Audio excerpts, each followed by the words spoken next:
Hello everyone, and thank you for clicking on my videos.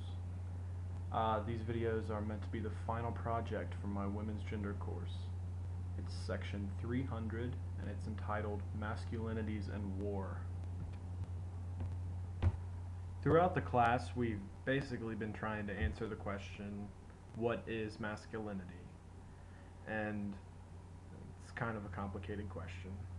Masculinity itself is very general.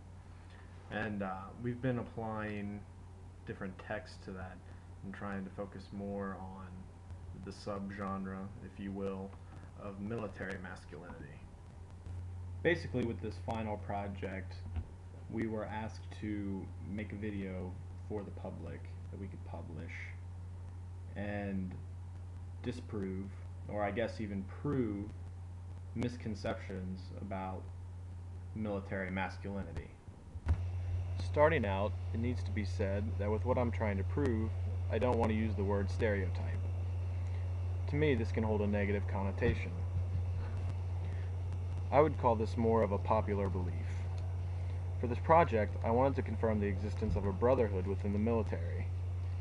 In every war movie we see, all of the men shown seem to be the best of friends, or even closer. With titles such as Brothers in Arms and Band of Brothers, just to name a couple, literature reflects this hypothesis. I'm sure that, as the same with many social groups, there are outsiders within the military, men or women who do not form bonds as easily as others. Is companionship with their comrades necessary for these individuals to enjoy their service? Having no military experience of my own, I wanted to figure out whether this is a thought seeded into your head by drill instructors, or if this brotherhood is intrinsically laden with the military experience.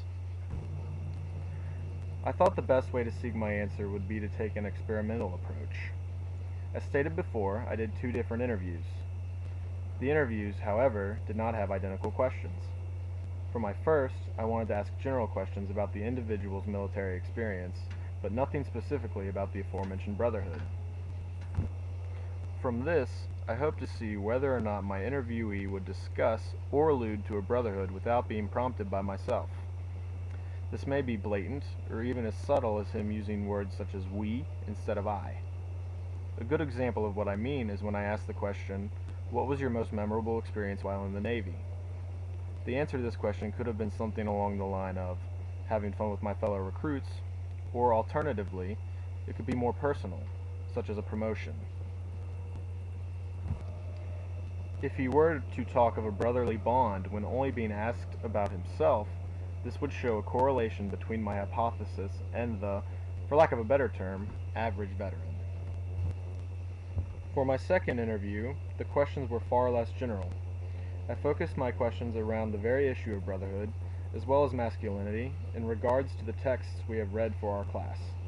The 2 books which I chose were Manhood in America by Michael Kimmel and Jarhead by Anthony Swafford. So now, with wrapping up my intro, I need to say that no matter what my findings, it is an amazing experience to speak with each respective individual. The stories they shared with me, both on and off the record, are priceless in every meaning of the word. More so than their contribution to my assignment, I thank them gratefully for their service to our country. I will start with my first interview, the one in which I asked questions based more on personal experience. This was given to George Heeger. Before the interview begins, you will hear Mr. Heeger give a brief introduction of himself and answering some post-interview questions. This will help you, the audience, learn a little more of his background in a more informal setting.